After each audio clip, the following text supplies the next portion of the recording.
Good times, bad friends.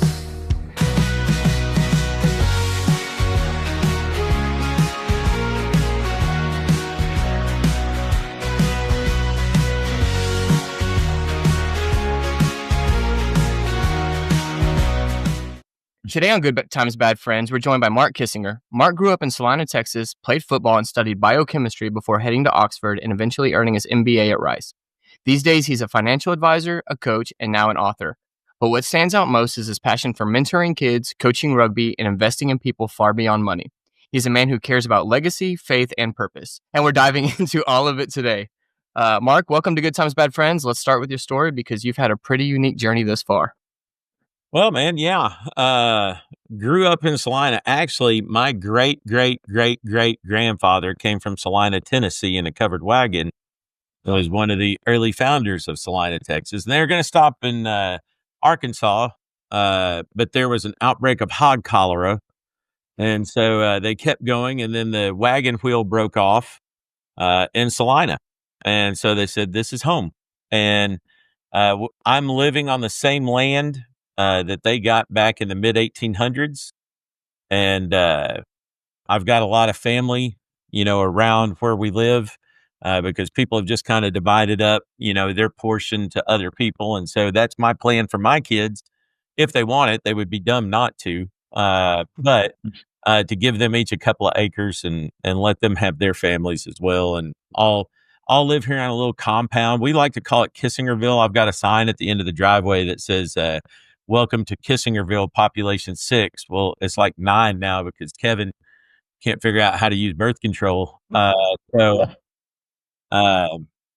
get it might be 10 by the end of the year. I don't know. But now I've got 4 kids. 3 of them are going to graduate or have graduated from Celina. Our middle daughter, Erica, she graduated from a rugby academy in Canada. And she's overseas playing rugby at Cardiff Met University in Wales, and we're going to go see her in a couple of weeks. And then Brad is not playing at GCU this year because he's going to graduate at semester, and then he's going to come work with me. So I'm excited about that. And Rachel's a senior in high school, and I think she sits like 6th in the class or something like that. She's pretty smart, and so we don't know where she's going to go to college yet. She doesn't know. I think we have some good ideas, but we'll see. But it's going to involve rugby at the college level as well. That's awesome. Man.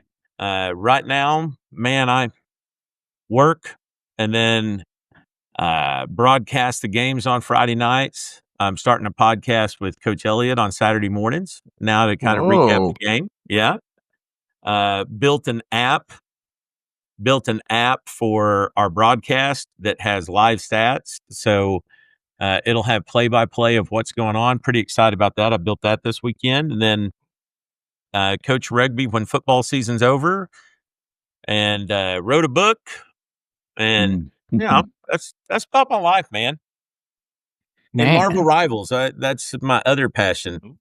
Oh, it's so fun. Yeah, I reached Diamond 3 last season. I haven't had the luck this season, but I've been kind of learning new characters and things like that. Who's your go-to character?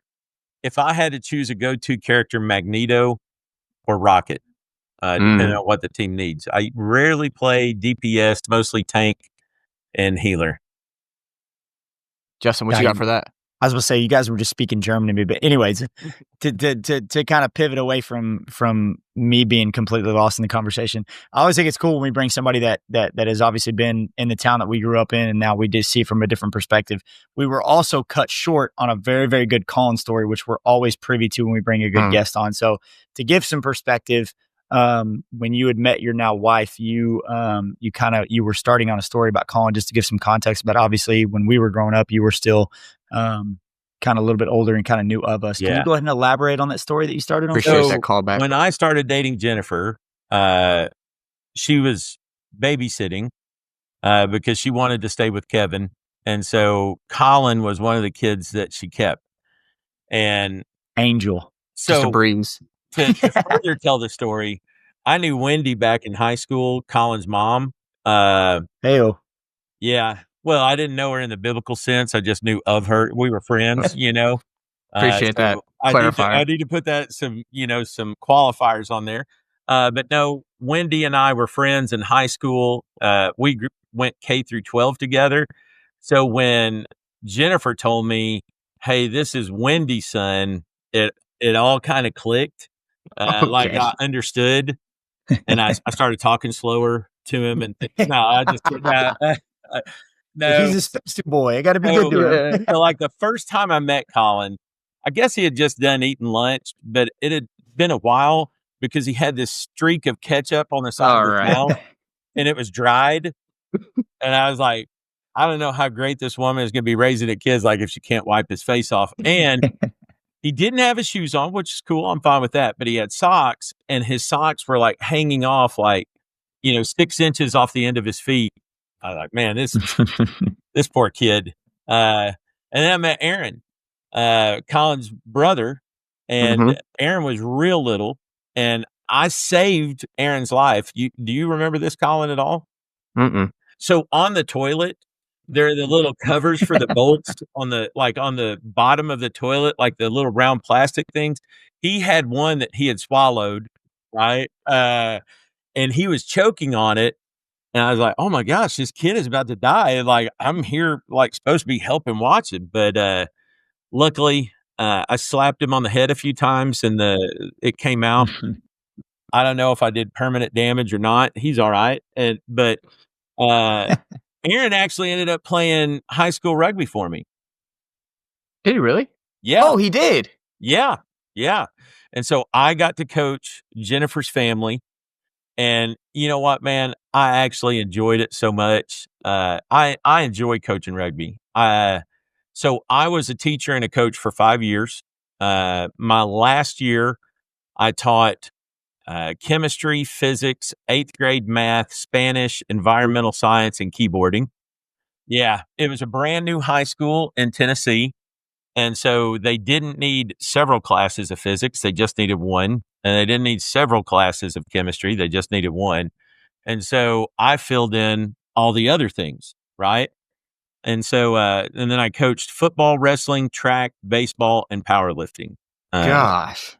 And so I had 2 weekends off the entire year. Everything else was football or wrestling meets or track meets. And so I was making $27,000 a year.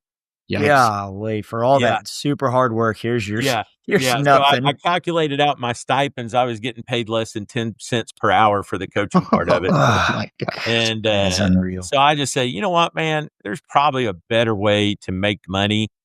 So I applied to Rice and got into their MBA program and graduated from there. And I've been a financial advisor ever since for about 25 years. So, but I coached Pee Wee football for a long time as my That's right. kids were going through.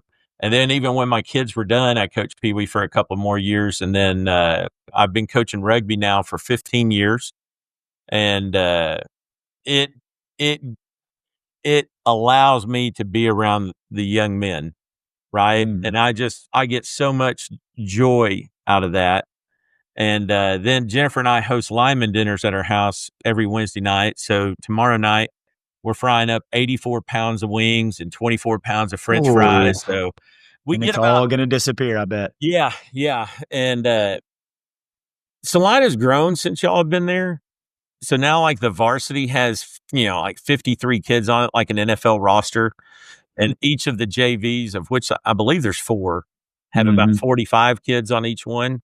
Gosh, man. And so when the varsity offensive and defensive linemen come over, it's about 30 kids. It's insane, man. But I enjoy it. There's a group of guys that I cook with. I love those guys to death. And so at 3:00 tomorrow, we're going to start cooking. And at 6:30, it'll all be gone. Wings and fries and sopapilla cheesecake. And so it's a fun time. And that keeps me around the kids. And I enjoy it. And I learn more about them. And so I'm not just calling a name on Friday nights. I've got a connection with them. That's And man, I just enjoy it, guys. It gives me a lot of joy. Let me ask you this. So, Yeah. background on Celina for the listeners is just like a typical, like, town shuts down Friday night. Everyone is at the game. Like, my granny lived in town, so she could hear the game on the loudspeakers from her house. Like, it is a football town. And when you introduced rugby to the town, it was a very foreign concept. How did the football coaches and townspeople react to that sport being on the football field and stuff like that? Coaches hated it. Hmm. Some still do. Coaches hated it because they were afraid kids were going to get hurt and things like that, and would tell kids not to play.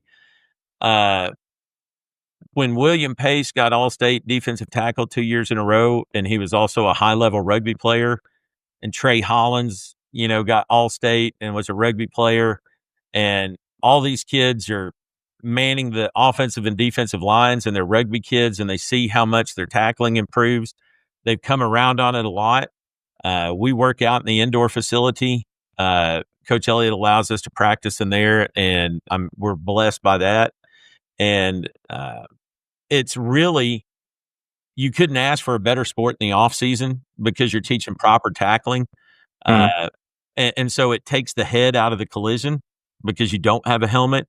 And people are like, man, it's like football with pads. And it is, but it probably equates more with soccer or basketball with distribution and sharing the ball. The hardest problem when someone comes from football is they're so used to the first person to touch the ball is the last person to touch the ball, besides the quarterback in the center, right? You hand off to the running back. He's going to run and get as many yards as you can. In rugby, you want to make a pass to somebody before contact. It's almost like drawing in a defender and then dishing to someone. So it requires a lot of teamwork. I'm not saying football doesn't, but the thing that it requires is making really fast decisions at a high rate of speed. And so there's times where guys just get the ball and carry it into contact. I'm fine with that. Offensive linemen who've never carried the ball, they're in love, right? And they think, oh my gosh, I'm going to score. No one's going to stop me. Well, when 5 guys are hanging on you, it's probably time to pass to someone else. But it was there was a time where Coach Elliott and I probably didn't agree on that. But because of our friendship, we've been able to work through it. And I can honestly tell you, Bill Elliott is my best friend. He probably wouldn't say the same thing about me, probably for legal reasons, but he and I are really, really good friends. And I don't think people realize how good of a guy he is. And Alex, Bill Elliott is the head football coach and athletic director in Celina, where we're talking about where we grew up. Great human being. He cares so much just about people. And he does little small things that no one knows about. Like one time, my wife did something for a kid and he wrote her a handwritten note and gave her a little Celina Bobcat sticker. I was glad he didn't give her like a poster or something because it'd probably be hung up in the bedroom, like over my picture. She's in love with him. As much as she hates me, she loves him. But no, man, he's just a great human being. We talk almost daily. It's my job as he gets really tense headed into Friday nights. He starts off on Monday joking. By Thursday morning at quarterback club, he's almost like Angry Bill. And on Friday, it's better just not to talk to him unless it's an emergency. But I'll call and just make him laugh. And then on Saturdays, whether it's a win or loss, I'll just touch base with him. I'll text him after the game, say, man, great game, or, hey, sorry about the loss. But I know it's not a good time to talk to him. And if it's a blowout, I can talk to him on the bus ride home. Like I'll call him and we'll talk. But he's just such a fantastic human being and such a good friend. When my dad was dying of Parkinson's, and a lot of people don't know this, it was weighing on my heart heavy, man, heavy. And Bill could tell just in our conversation, and probably on 3 separate occasions, he asked me just to pull over because I was driving and he just wanted to pray with me. And I still get chills thinking about it. Still makes me tear up. That's Not great. because of my dad, but because of that's what kind of man he is. Yeah. And, And it's not like he's changed. Like he's been like that ever since we've been in school, and I'm sure long before that too. So to have somebody to be able to lean on like that, I mean, that's the best kind of. I mean, he's had influence. I mean, he's influenced thousands of people without even knowing it. Almost secondhand influence too. he Sometimes. has, without a doubt. And y'all playing for him, you know what kind of man he is. But when you see this 6'5", 250 muscled up guy in your head, you kind of have an idea of who that guy is, right? Like, oh, it's one of those guys, you know, jacked up truck, which he has. And it's got a Same. Hey, and it's not a brand new like 2025 King Ranch or anything like that. It's the same black Chevy that he's had for like years. Actually, he's got a new truck.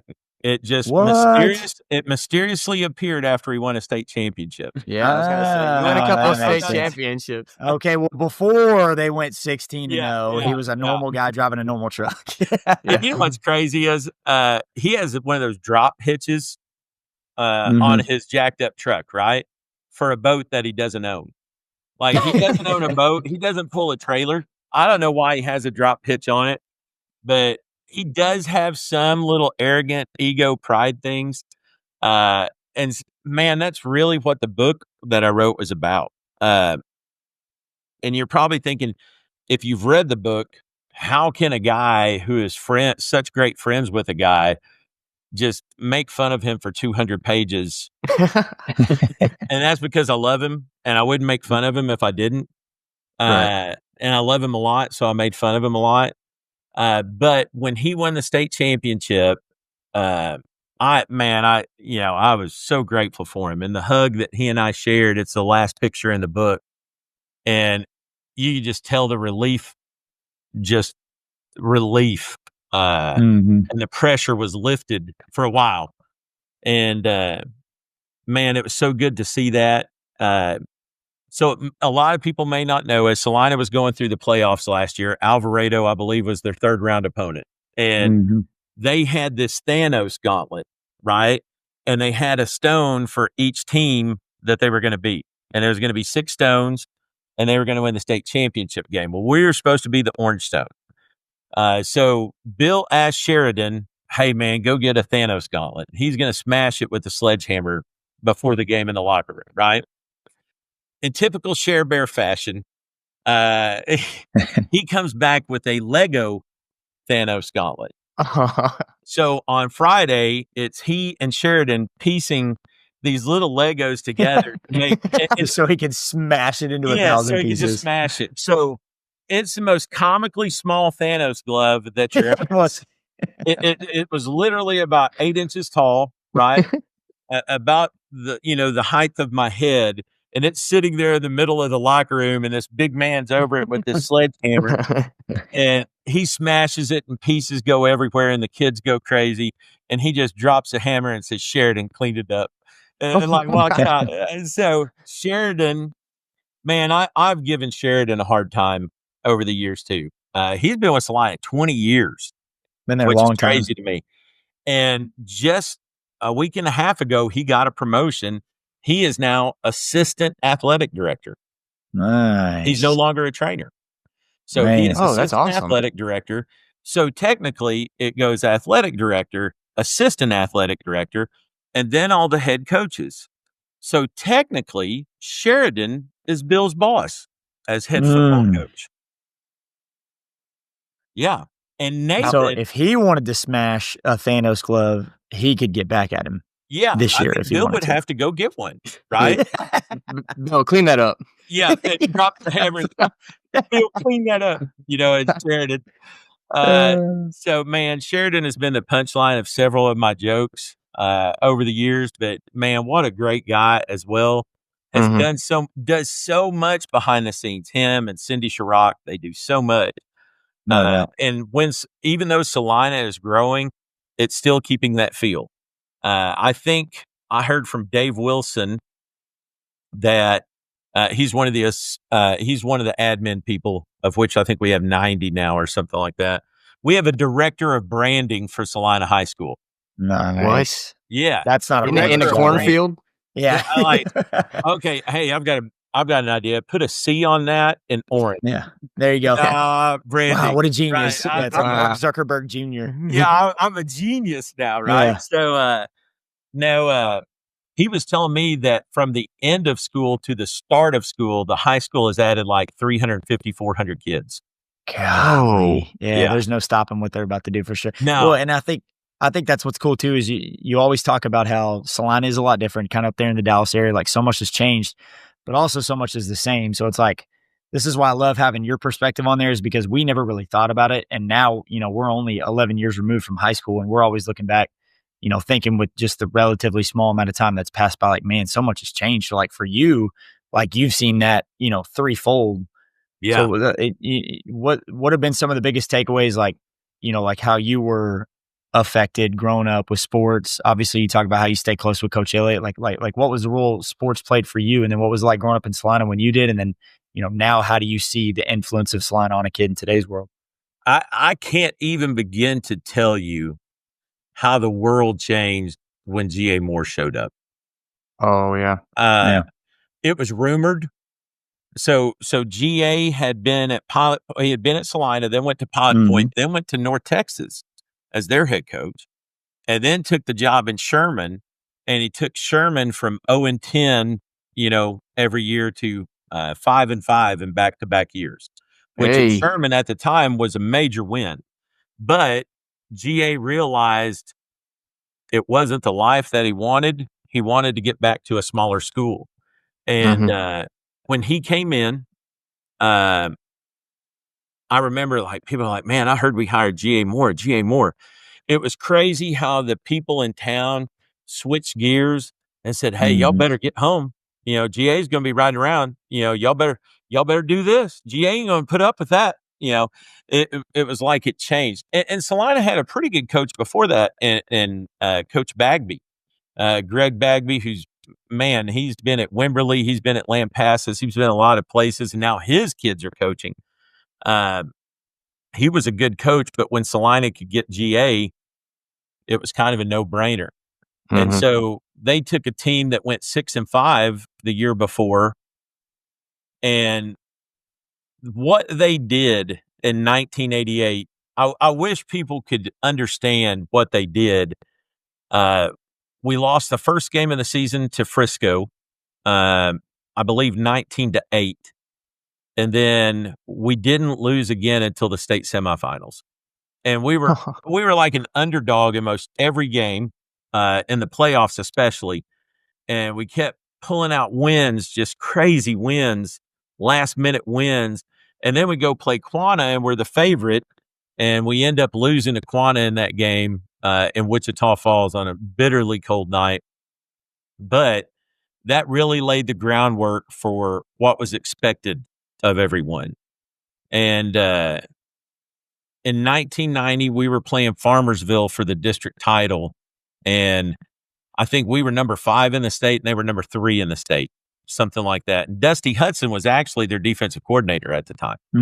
And man, they had a salty team and we did too. And we ended up scoring the go-ahead touchdown, the winning touchdown on a guard around. The old Fumblerooski play.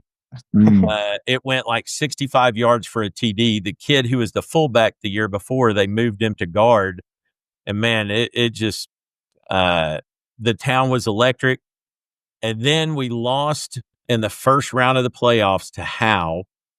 It wasn't watered down, with 4 teams. There were only 2 teams from each district. So even the second place team from a district was pretty good. We had one quarterback hurt his shoulder, and then our passing quarterback tore his ACL in the last game of the season. And so we went into Howe, and we were up at halftime 14-0. We ended up tying 14-14. We were tied on penetrations. They had one more first down than we did. And so isn't that crazy how they used to do overtime? It was the number of penetrations you get on the defensive side of the ball. That's what could have decided it. Man, it was the most gut-wrenching feeling, right? And y'all have been there when it's your last high school game, just that gut-wrenching feeling. And the man who was there for me the most was Butch Ford. I could call him and just cry. for 30 minutes and he would just listen. And when my dad and I weren't getting along, you know, that young buck stage that you go through, like your junior and senior year of high school where your dad's an idiot. Butch Ford was my father figure for that time period. And he still, I saw him on Saturday. I went to his house.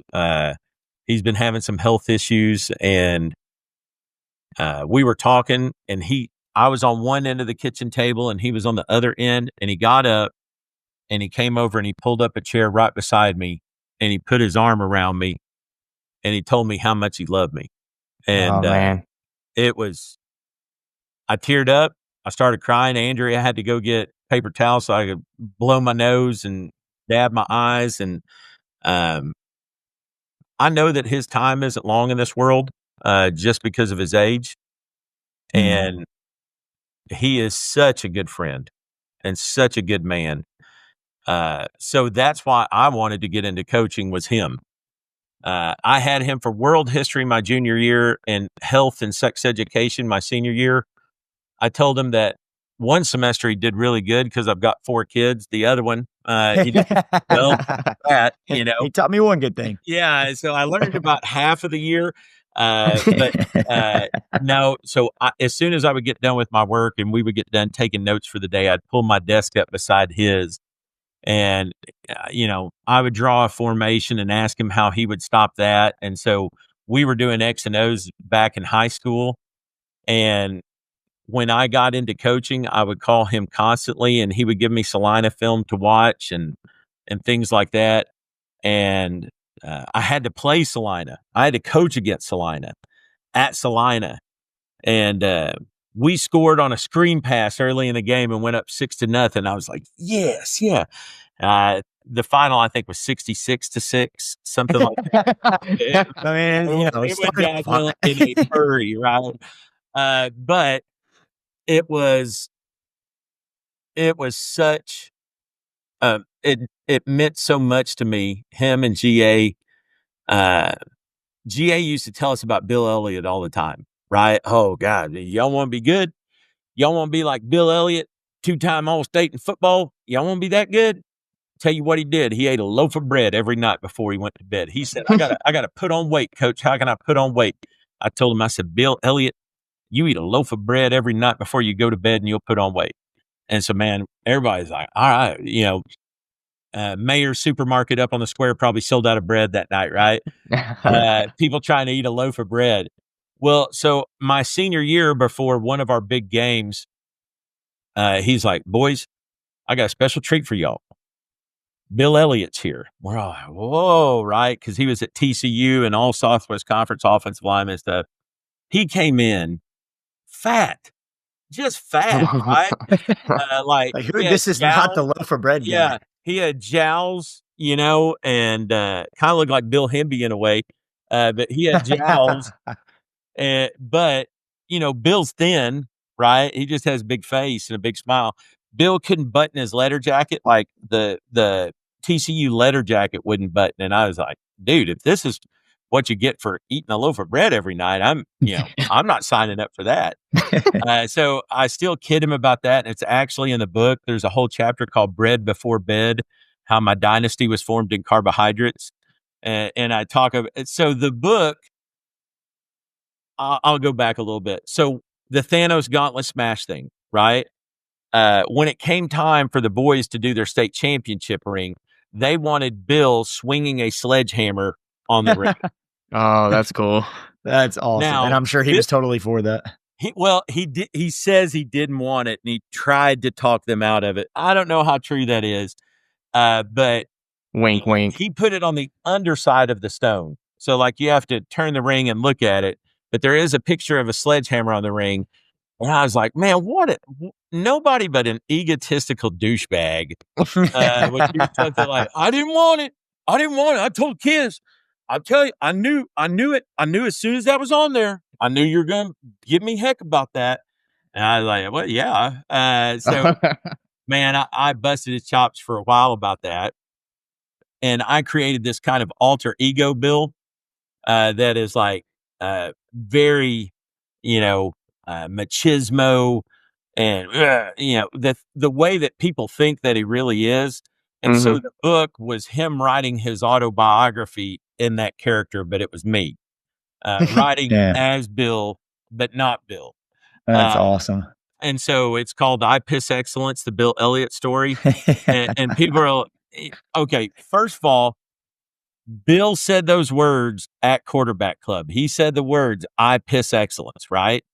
He was And on, it was he over. was on his soapbox. I'll tell you, everything we do is about excellence, right?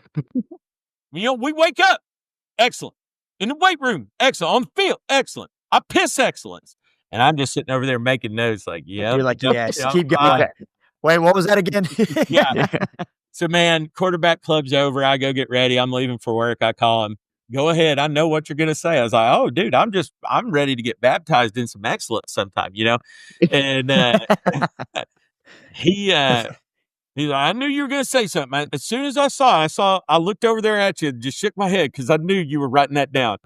And so I have all these stories that I've made fun of him for throughout the years. I just put them all into this one book. That's And, awesome. How go fun? ahead. How fun was that process? Like, just kind of take us through just like any random thoughts that were coming. Like, just kind of just keep explaining that whole situation because All right, it's so just it's I was- hilarious when you understand it. I was in Europe. We spent about a month in Europe this summer watching our daughters play rugby for the U.S. under-20 team. And I spent a lot of time on trains and Airbnbs. And so I just started talking into my phone and dictating these stories. And then I thought, you know what, man, I could probably put this into a book. And so I started doing that. And when I got home, I collected all of those things. And you think, man, I've got a book. But it's kind of like building a house. If you've ever had a house built, it looks like it's done, but you're about halfway done. And that's what writing the book was. I went through 14 different edits of just changing things and letting people read it. My sister read it. She's got her PhD and she teaches, she grades dissertations for a living. So, Whoa. yeah, she read through it, picked it apart, said I needed to change some things. And so got some great feedback from some great people. Mostly they said, oh my gosh, I love this book. No one said they hated it. Just some people didn't know Bill, and it wasn't probably as funny, but the people who know him, Oh, 100%. it's funny. Yeah. And so I wrote it all down and published it. And I used Amazon. They take 60% of all the sales and I get 40%, but I've given my 40% to the Quarterback Club.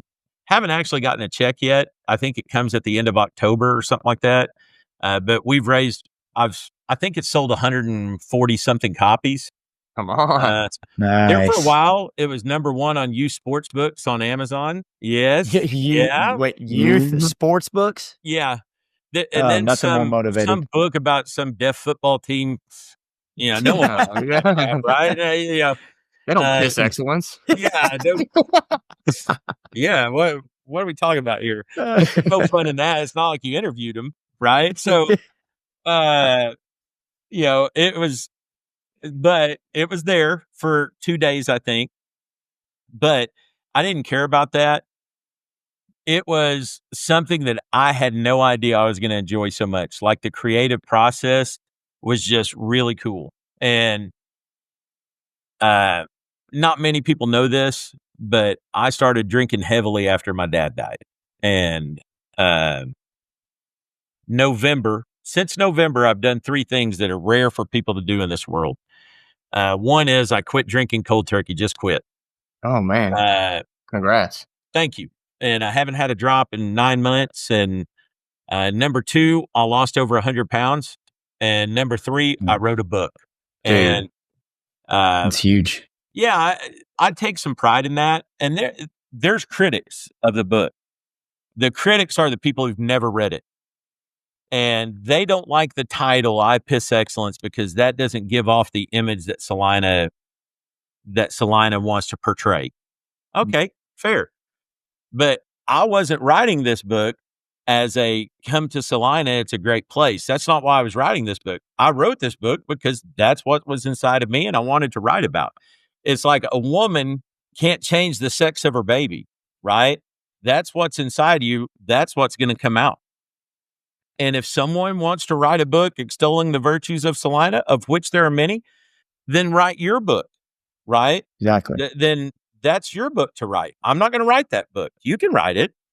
But if I wrote something that wasn't genuine, that wasn't me, that's what they call a hack. Mm. But that's what it is.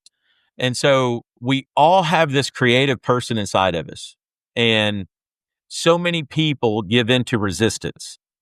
And Yeah, no resistance is like a real thing. Like this podcast for y'all. This is a creative outlet for y'all. And it takes guts just to put it out there. Like we're doing a podcast. When you say that, you open yourself to criticism. And people can say, Right. well, I didn't like this guest. And boy, you should have asked them that. And Exactly. And we get it. yeah, you Yep. get it, right? And that's okay. They can have their opinion. But a great book that I also read this summer is called The Let Them Theory. There are going to be people who are disappointed in you. Let them be disappointed. Mhm. There are going to be people who don't like the clothes that you wear. Who cares? Let them. And I wrote the book as almost a tribute to my friend. And that's what I wanted to write about. And that's what I wrote. I'm going to write another book. And it's not going to be humorous. It's going to be serious because it's another book that I want to write. And I'm writing a book about Butch Ford. Mm. And I'm excited about it just the same as I'm excited about this one. But I needed something to do other than sit there and think about my dad and drink. Yeah. Because when I lost my dad, I also lost my best friend. And I think my dad would be proud of me just because I wrote the book and I wasn't doing something else. And Oh, so for sure. No doubt. it's a way for me to release creativity that's inside of me. I do other things. I do last year, every week, I did a fake scouting report on the other team. And, basically it was just making fun of coaches the entire time. This year, I've created a whole series called Share Bear Storytime, where it's Sheridan narrating children's books that are written by the program. And like, there's Lil Nate, and he's, Nathan Elliott. He's a little kid on the sidelines. And then there's A Big podcast Bill. guest of ours. Yep. Yeah. And then there's Big Bill, who in the books are Frankenstein. And Share Bear always makes himself out to be the hero at the end of the story. So I've got another one this week. We're playing Belleville, and they're the Brahmas. So Sheridan's going to be a matador that saves the day at the end. But I do that every week. And that's Well, another creative outlet that's- for me. That's just like what you're talking about right now is like you're opening up yourself on all these different, like Friday night commentating, the podcast the next day, the being so invested in the program, and the people in Celina, like they drink the Kool-Aid on everything Celina football, and they will always have opinions from the people who've lived there for generations like you, or the new people who think they get a say. And I was listening to a podcast from this preacher, and it was very interesting about, because me and Justin coach, and we get Right. all the criticism from that as well. And he said something that like I'm trying to apply to my life, and it was, I don't want to butcher this, but it was like, if you live by the like praises of other people, like you will die from their criticism in an instant. And Mhm. so like I try to think that when like I think I'm doing a bad job, or I think I'm not giving these kids, we read a book before practice. When I think I'm doing too much, I'm like, am I doing this for the praises of someone else, or am I doing it because I genuinely, my heart, learn these lessons from my coaches in Celina and think like these kids might be 1% better off after I'm done. So I like that you're saying that those lessons apply in the adult world as well, whether we realize it or not. Man, I will tell you this, the sooner that y'all can break the chains of resistance, the better off your life will be. Hmm. And I'm not saying, hey, go do cocaine off of, a woman's stomach or something like that. That's not what I'm talking about. Like, don't do But- that. Right. Don't do that. That's not good. Okay. Even Collins Preacher Man would tell you that's a bad thing. Okay. But we all have this inner creative self. whether it's singing or playing an instrument, there's, whatever it is, doing stand-up comedy, whatever it is, we all have this thing inside of us that wants to get out, but we push it down for so many years. I was 51 years old when I started. No, I just turned 52 when I started writing this book. And for so long, I think, man, I could have been doing this the whole time and I missed out on it. But I can't imagine the regret that someone would have at 75 or 80 when they never took the chance to do something.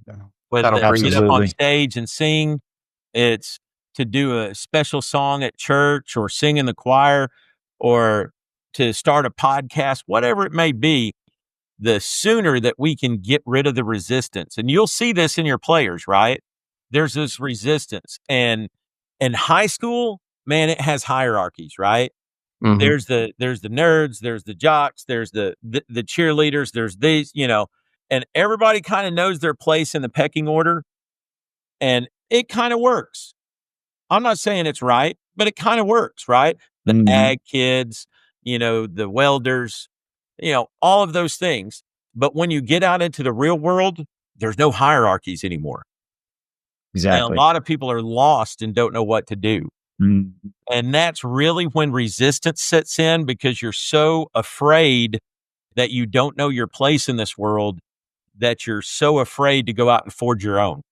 Oh, yeah. And we just live our lives chained by resistance. Yep.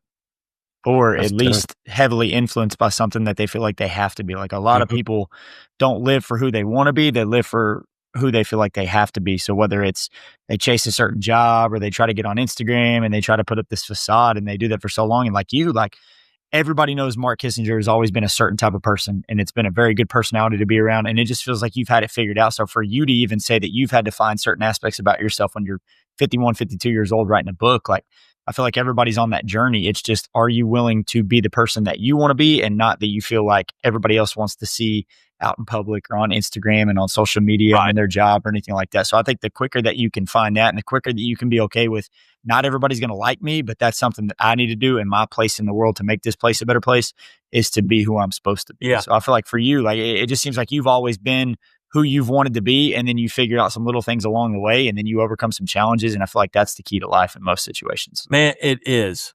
It really is. I'm an avid audiobook reader, so I don't know if that counts as a reader. 100%. But so. my adult ADHD won't allow me to read a book. I'll read a paragraph and then I'll have to go read it 4 times because I thought of something else midway through the paragraph, right? Yeah. But there's a series of books by Stephen Pressfield. And the last one, man, it's so good. It's called Put Your Ass Where Your Heart Wants to Be. And the hardest thing to do, like if you want to do art, the hardest thing to do is to grab a paintbrush and sit in front of an empty canvas. That's the hardest thing that there is. Sitting down to write the book was the hardest part. Once I started it, I slept for about 3 hours. I was like, slept for 3 hours out of 36, right? And I was just writing, and I was just into it, and I loved it. And I was exhausted, and I was jet lagged, but man, it gave me so much just feeling of power almost that I couldn't stop. But the hardest thing to do is to sit down and do it. And he has an example. Adolf Hitler wanted to be an artist. And so he went to an art school, and I've never seen an Adolf Hitler painting. Never seen one, right? It was easier for him to start World War II than it was to sit down in front of an empty canvas. Oh, jeez. When you think about that. Yeah. And that's resistance. And that's what we hold ourselves back artificially. We have so much to give and so much to share. But like you said, that we're afraid of what other people might do or say. So we just let resistance just take over. I bet y'all didn't think it was going to get philosophical when I came on. I didn't see that coming, to be honest with you. But I just think that that's kind of what Celina's culture instills in you is like, it's bigger than football, whether people like say that as a tagline or not, it really is. And I want to get your perspective on this because Yeah. I was coaching at a tournament at Justin's school this week, and we were talking in the stands about just, we don't see that kids expect to win every single thing they play or do anymore. And that's just foreign to us because they would rather be like, well, I don't know if we're going to win this game, but I know that the way my matchup lines, I'm going to have the best stat game of my life, and that's okay. So, Yeah. like, have you seen that switch in culture in Celina that has, one, instilled generations, but two, you have so many move-ins and new ideas, but the same old coaches? Like, how has that change happened? It's hardest for kids' dads. For the kids, it's not so hard. Like the kids, they can see the pecking order, but it's harder for kids' dads. It's harder for kids' dads of kids that move in, and it's harder for kids' dads when a move-in comes in and takes their son's position. Yeah. And they've played that same position since junior high, doggone it. And but it's adults who gave into resistance and now are trying to live through their kids. 100%. Oh, yeah. And so 100%. generally those people find a way out, or they become persona non grata, and people are like, I'm not talking to that guy. It really here has a way of the problems kind of take care of themselves. Like when people start talking crazy talk, you're like, yeah, okay, buddy, but it's really held true to that. And my son Brad was a victim of it, right? He started at linebacker in junior high, and a kid came in and he said, Dad, he's better than me. Right. And he was. And hey, I saw it. I was like, yeah, you're right, son. He's better than you. And it's okay to tell your kids that, right? Yeah, he's Yeah. better No than doubt. you. And then he moved to defensive line. And then William Pace started in front of him, was 2-time All-State defensive tackle. Well, William Pace is better than you, son. Like, I know you want more playing time, but man, he's better than you. I think probably being a coach gives me perspective where I can say, nah, son, he's either better than you or you're doing something wrong, right? And then you say, well, he's better than you. That's an easier conversation for me to have than, hey, you weren't showing up to morning workouts or something like that. But those problems have a way of kind of taking care of themselves, honestly, in Celina. And it's part of the culture. And it's part of the way that there's still quite a few people whose kids are here now that I went to high school with with them. Now it's a lot of guys that graduated in, 98, 99, 2000. Their kids are coming in. I'm feeling real old because I was watching those games, right? And you see Cole Vest come in, and it's Brad Vest's son. And I was talking to Brad Vest at quarterback club last week, and I said, man, your son's doing all right. Well, I'll tell you, he's going to have to do a lot better. He ain't doing good enough, and he kind of knew, like, yeah, he's got to do better. The people who grew up here have a sense of honesty that we know the coaches aren't screwing you over. You can, son, I'm not going to listen to that. I'm going to put the kibosh on that right now. The coaches care about you. Their job is to win football games, right? No doubt. It's to develop leaders, no doubt. But they get hired and fired not based on how many Eagle Scouts they have, but on how many wins and losses they have. And so they put kids out there that they can trust to do well. 100%. That's it. And you can argue with that and say that's not fair. I remember one time when I was teaching, the assistant principal was up at the front, one of those in-service days early on at school. And he's like, okay. So beneficial. Yeah. But he was assigning duties, right? Extra duties. And he's like, all right, the coaches, they have lunch duty.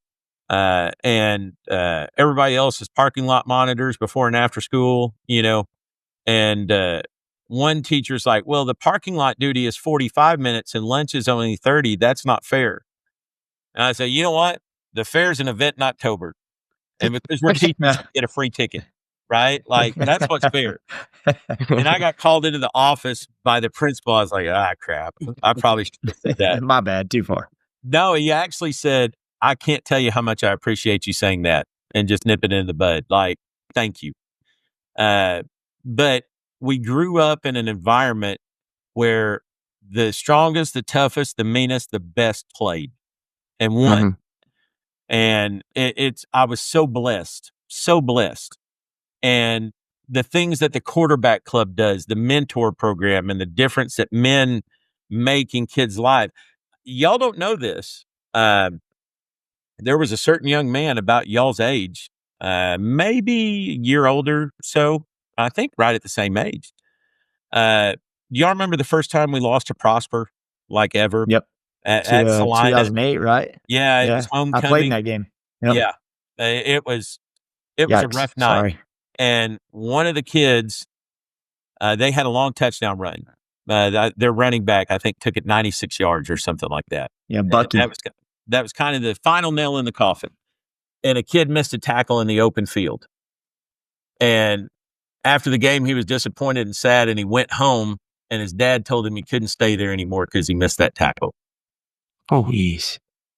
And I was his mentor at the time, and he called me, and I called Bill, and Bill went up there and opened up the field house, and he slept on the taping table that night in the training room. Jeez. And then the next day, Bill went and talked to his dad with him, and his dad was like, yeah, I was drinking. I shouldn't have said those things. But it was now, man, this kid is a success by any measure that people can throw out there. Phenomenal person. And I'm not saying that I made the difference, but the fact that he had somebody who could call and could try to help him solve his problems other than his dad is huge for these young men. Some of them don't have a dad. There are kids who call me and ask if they can come stay at my house for the weekend so they can eat. And we always have let people come stay here. Going through tough times, maybe things aren't going right with their mom and dad. I always check with the mom and dad first, but we've had kids come and stay here. We feed them. We treat them like our own kids. I still talk to those kids all the time. And the effect that GA and Butch had on me, I want to give that to other people. Same. And Brandon Grumbles wants to give that to other people. And Guy Charles wants to give that to other people. And all these kids who graduated from Celina, they know what it means and they want to give that to someone else. It's really cool. Like, for me, I always think back on it, and I'm so grateful that I got that experience, even though I may have taken advantage of it a little bit. Like, it's always like one of those things where, when you're going to school there, you'll never love your alma mater, or, your alma mater will never love you as much as you love your alma mater. And then it kind of flip flops or whatever. Yeah. So when you always look back, it's like, man, I wish everybody could experience that, but I'm glad that I got to experience that at least. And I'm glad that I had the little bit of the group that I did to be able to go through that, because there's just so much that I was able to be taught. And even the most difficult things that we went through, like when we lost a game and it was essentially World War III, that happened, for just losing a game. But then you realize that, like, not every kid has that burning desire to want to win every single game. And if they lose, it is the end of their world, like with the way that they react to it. So I think to be able to have that behind the scenes as well with you guys, like I remember getting those mentors. I remember talking to you multiple times, like even when we lost, that was the same year we lost to Kennedale. And I never forget, like I'm walking on the field and like you saw my face. And I just got tears rolling down my face because I felt like it was me, because I dropped one pass, like just like missing that same tackle. So with all that responsibility, I was supposed to say it was basically me that cost the entire dynasty. Taylor's fumble was part of it too. No, I don't remember anything from that game. No.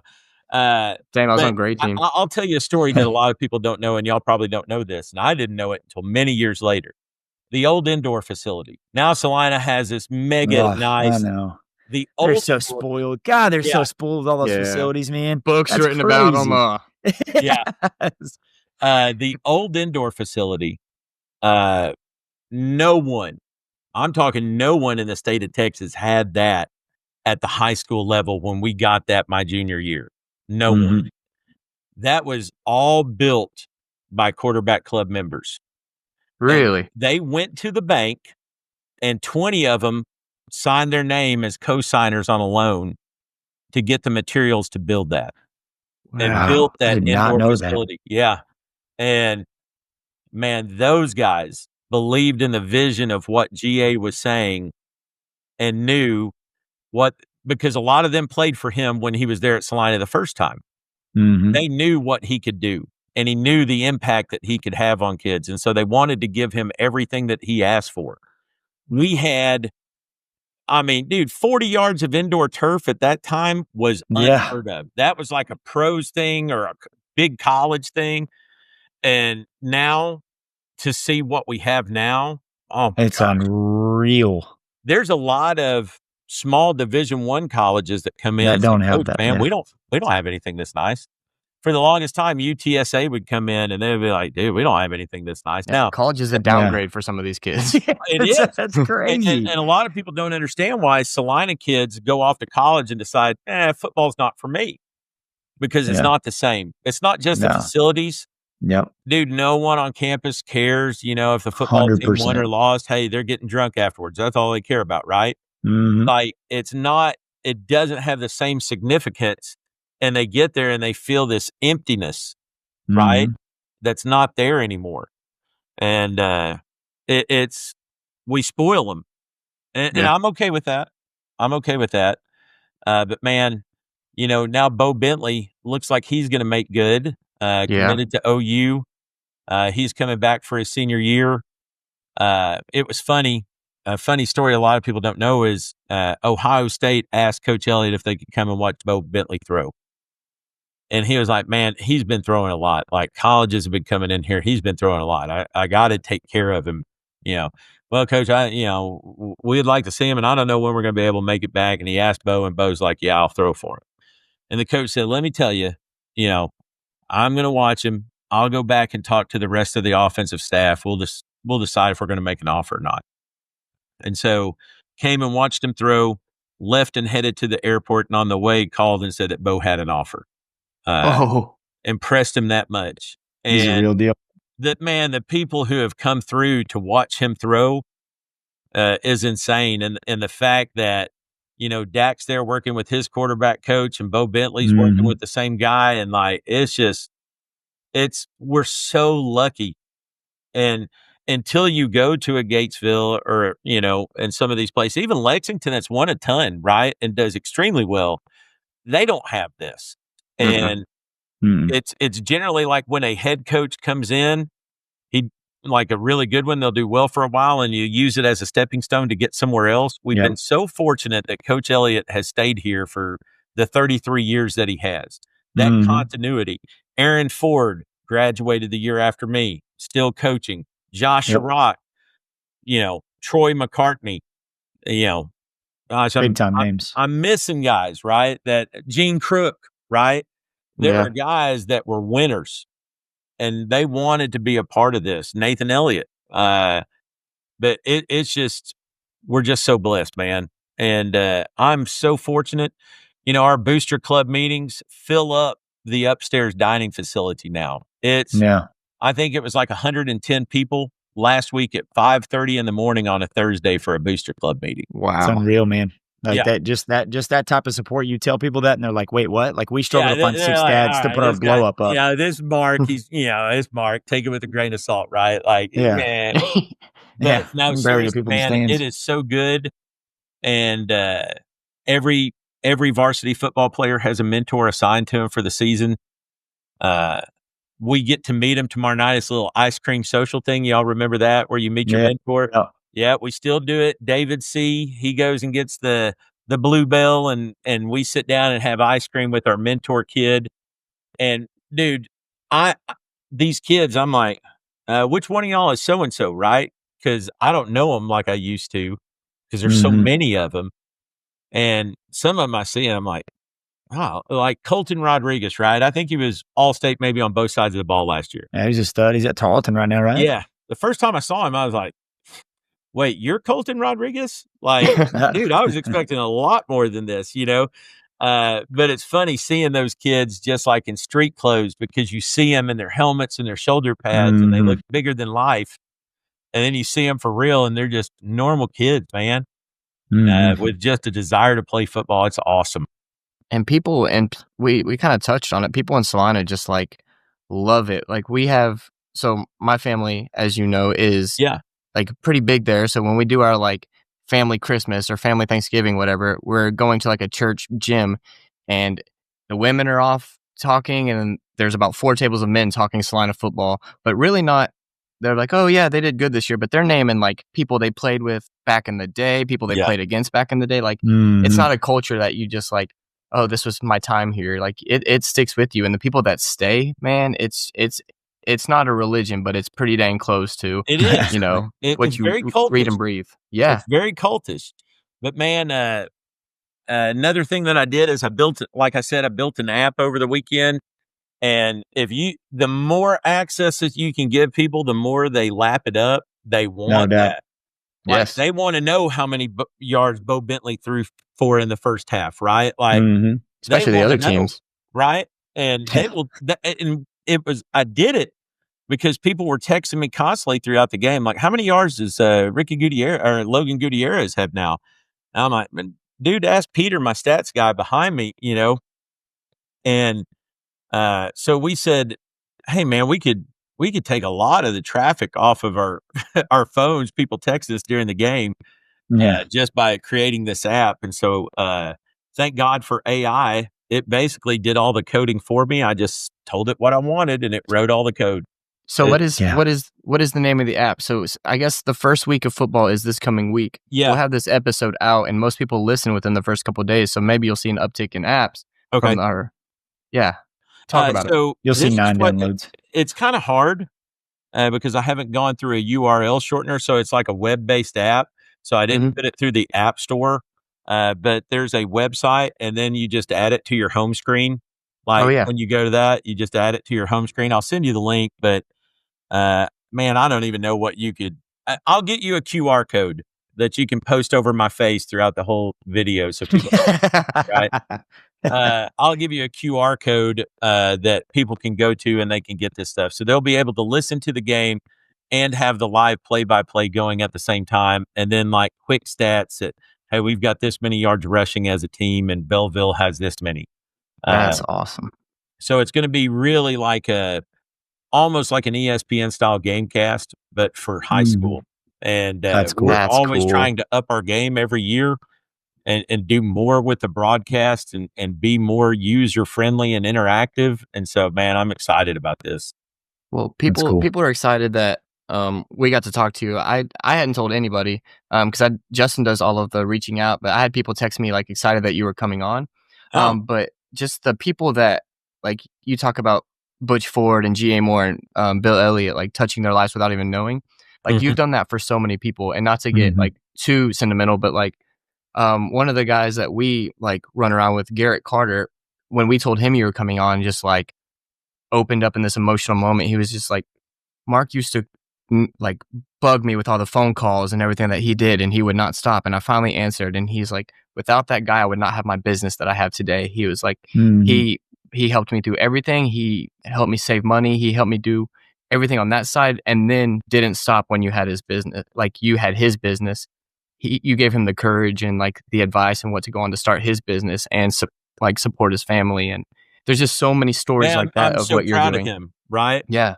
I know that high school football was kind of a bummer for him in a way because I believe he had a heart issue Yeah, he there did. for a while and had to sit out a few weeks. And I know that it wasn't everything that he wanted out of it, but man, I love the kid.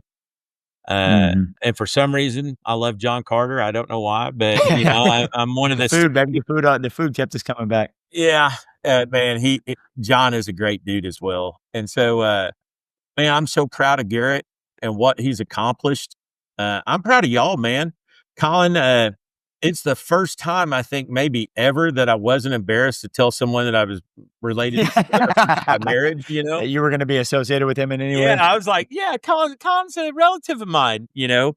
And I didn't even say it's on my wife's side. I was trying to claim you as my own. Man. Really proud of you, dude. I don't think people understand what it takes just to get to that level, right? And Justin, man, you know, your family, so proud of you. And you've got a lovely wife, man. You're still married, right? Yes, sir. Okay. Yeah. You can I'm edit it still out if married you want. way up. But Yeah. yeah. You I've had a still got lovely wife. Yeah. a trick You just, for a little bit longer. yeah. No, man. But dude, this podcast, I can't tell you how proud I am of y'all for doing this and just putting Well, yourself thank out you. there. And you know, it does my heart good. You're going to realize this one day as you get older, you get more sentimental. Mm-hmm. About the time that your parents start dying, it really starts kicking in and you start realizing really what's important. And Yeah. it's about good times and bad friends, like you say. It's about as you go through life, you're going to change friends several times, right? Mm-hmm. Your high school friends, you'll still stay friends with a few of them. And then college friends like y'all will stay friends for, a few of you will stay friends. But every year you're having to go out and find new friends. And then you get really comfortable with a group of friends. And then they start getting cancer and they start dying. And we've had 3 clients die in the last month. And Man. one of them was mid 40s. And then I had a good friend die last week, the president of our rugby club. She was a wonderful lady, dropped dead last Wednesday. And you start to say, I need to tell people how much I care about them. Mm-hmm. And I'm going to tell on myself a little bit. I don't know if I was doing this back in the day when y'all were there, but I write every senior a letter each year for senior night. You know how people do the note cards and stuff. I write a handwritten letter to each one, and I'll say a moment or something they did that I'll always carry with me. And then if they don't have one of those moments, I'll tell them just how much joy they bring me, just me seeing them and the smile on their face. And because it's not always about football. I mean, Colin, I'm not trying to throw you under the bus. But you were no all district player. You were actually, I think you were second team, not so good your senior year. Yeah, I lost 0 brain cells from head collisions that year. That's it. I'm telling you, Colin, there's wrong. more to it than that. Some of it's genetics. But no, and so I do that because I really feel every kid by the time they graduate high school needs to have something they can hang their hat on. No doubt. And for That's some, awesome. it may be, I'm a great football player, or I'm a great rugby player, or I'm a great alto singer in the choir, or man, I'm the best welder there is. Everyone's got to find some niche for life. Mm-hmm. And the sooner you can find out what your niche is, then you can start tackling the resistance problem. No doubt. But you have to be comfortable in your own self first Mm-hmm. to start fighting resistance. And it's a struggle. And there's a million things that can derail us. But I'm just so proud of y'all for doing this podcast and putting yourselves out there. Oh, thank you. you. Because I mean, Yeah. you've been a huge name. I mean, for me especially, it's one of those things too. You also, when you get so far down the road, it's kind of nice when you're mature enough to be able to turn around and say, "Wow, there were a lot of people that cared about me to get me to where I am." And I think the more appreciative you are, I think the quicker you find yourself, and the quicker you fight that resistance. Because I think a lot of people deep down, it's just that selfishness of like, well, I've done so much to get here. Like, why am I hitting a roadblock? But in all reality, there's 1,000 different people that have got you over every single roadblock. So I know for me, like looking back, you're definitely one of those names that, because I was a turd. Like every day, I always tell Colin this story every time I go to coaching school, the THSCA clinics, either in San Antonio or Houston. Right. I see Coach Hudson there, and I literally stop him every single time, and I apologize to him. And he's like, "Stop doing that." And I'm like, "Well, without you, like I wouldn't be here." And then I see Bill Elliott, I think about Butch Ford, Jay Moore, like all those guys. And then obviously you too, like just the way you were able to support us, without being a coach directly, like you are definitely up there on the Mount Rushmore of people who have influenced our lives. So for all the compliments you give, like you are one of the biggest factors in the reasons why we're here. That's for sure. I thank you. It's one of the things that's hard for me to accept compliments, but thank you. Mm-hmm. It means a lot. Yeah. Man, guys, anything else for me? You No, want to man, talk about anything else? Have y'all read the book yet? I've gotten No, so yeah, many screenshots of pages and Yeah. stuff, and I'm just waiting for. Ferry sent it to us immediately, and he says, "I got the book. You guys have to read this." And I'm like, "There's no way this is real." And he was like, "Oh, it's 100% real." So Yeah, it's going to go on my list tonight. it is a real short read, hour and 45 minutes, 2 hours. I can't tell you how many times I've read it, like through the editing process, right? Yeah. Mhm. But there's still things that make me chuckle, man. Obviously, it's all bullcrap, right? Yeah. But it's not all of it. There's what people don't know is there's actual kernels of truth in a lot of the things, but Mhm. they can't distinguish between what's real and what's true. So they just think, this is all lies. Like, Mhm. Dusty Hudson putting LSD in the halftime coolers, that probably didn't happen, right? Like, it didn't happen. Pretty But sure it did. yeah. And Bill goes and picks him up every Friday from Settlers Ridge and brings him to the game. That doesn't happen. Okay. But there's enough of that stuff that's kind of over the top. But I will tell you this, several people that have read the book said, man, I laughed, right? I laughed through the whole thing. I laughed till I cried. And then I cried. I cried because even though it wasn't an actual accounting of how the games went, there was enough truth and like stats about the game and who scored the touchdown that it brought a lot of people back to last year. Mhm. And I have Bill's thank yous. And it's basically like, oh, people told me when you write a book, you have to thank other people. So here goes nothing, basically, right? Like, I don't want to thank anybody because it was me who did it all. But then at the end of the book, I write as the writer my real thank yous to people That's that awesome. have helped me and influenced me and the people that I love. And man, and Donnie Ferry was one of those. Yeah. Mhm. I will probably never know a more selfless individual than Donnie Ferry. 100%. He's terribly missed. Not that the guys who are filming and things like that haven't filled his shoes. They have. But nobody can live up to Donnie. Agreed. Mhm. Like in my mind, he's number one. And it takes me back to the verse in the New Testament about having that same heart as Christ, thinking of others greater than yourself, and having that servant Mhm. heart that Paul talks about.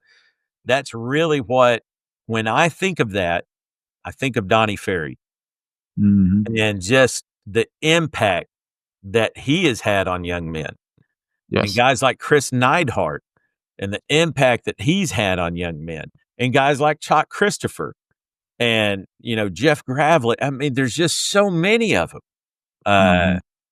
that I'm just truly blessed to be in the presence of greatness. I really am. Well, I think you are not just in the presence, but you are a part of that presence as well. Well, And thank I have this, I always have this like really cheesy like outro that I write for each person, but I think we're just like kind of over that. I just want to say from us and from Garrett and from all the people, just like thank you for being a genuine person. Like thank you for caring about kids. I'm gonna tear up. Thank you for just like loving people when they don't feel loved, and that's just so uncommon in today's world where like Mhm. not everyone always has someone to turn to, but you've made it your mission to do that for kids. So, and they may not always like give you the thank you that you deserve, but I think those gifts come from other places as well. And your treasures are being stored as we speak. So, thank you for, coming on. Thank you for being with Hey. us. Thank you for all you do, man. And you spoke a lot about resistance. And I think the autobiography is Mark Kissinger, The Path of Most Resistance. And that's how you handled it. Well, you started making me tear up, Colin. I thank you guys. This has been a joy. You probably never want to have me on again, but if you do, I'll do it without a doubt. And man, go Bobcats Heck and yeah. pick up a copy of the book because the profits go to the quarterback club. I don't make a dime off of it. I'm just glad that I could share it with people and they could laugh and they could cry. For me, man, that's enough. That's Mhm. enough, right? and the #1 youth sports book on Amazon for a while. That's right. And don't forget it, people. Man. If you can hear what I'm talking about. I will tell you this. Every year I say, Jennifer, I'm done. We're done with the lineman dinners. I'm done broadcasting. I'm done. I want to go watch my son play college rugby, and I want to go watch my daughter play college rugby, and we're going overseas to watch her, but I have to be back. Our flight comes in on Thursday night because I got to be there on Friday, right? I don't know what I would do without it. It has become such a part of our lives, and man, the high, the feeling that I get just being around these young men and these coaches, I get so much more out of it than what I put in. And Gosh. This is another one of those times, man. So thank y'all very, very much. Absolutely, man. Thank you. Appreciate it, Mark, as always. Hey, guys, have a good one. Fight your resistance, man. Put your Okay. ass where your heart wants to be. My mom is going to be mad that I use that word, but that's the guy's title of the book, not mine. So are By Mike the and Jan way- Rutherford. Hold on, right. By the way, the word piss is used 3 times in the Old Testament in the King James Version. I'm just saying. So your book is biblical. So your Yeah, book- well, that's what I told somebody. I said, if you got a problem with the title, you got a problem with God, because God Hey, used man. the same word, right? You got a problem with youth sports legends and leadership? And, Yeah. and the Yeah, good you know book, what? I got a baby. book for you. Go read about the deaf football team. Yeah, knock yourself out. Awesome. All right. Awesome, man. See you guys. The best. Yes, sir. Appreciate man. it, man. Thank you for listening to this episode with Mark Kissinger. While we've got you around, there's about 50 of you turning into each episode, but only about 10 of you are actually subscribed. If you're one of the 40 just hanging out, do us a favor, hit that subscribe button, drop a like, maybe even a rating. It literally takes 2 seconds. Pull over the car, do what you got to do, but it helps us grow in a huge way. We love bringing on guests like Mark, and your support makes it possible. So if you're listening, be a part of the crew, hit that button. Let's keep it rolling. And more importantly, Good time, Alex, bad still friends. cool. Alex will almost know what we're saying. Good times, bad friends.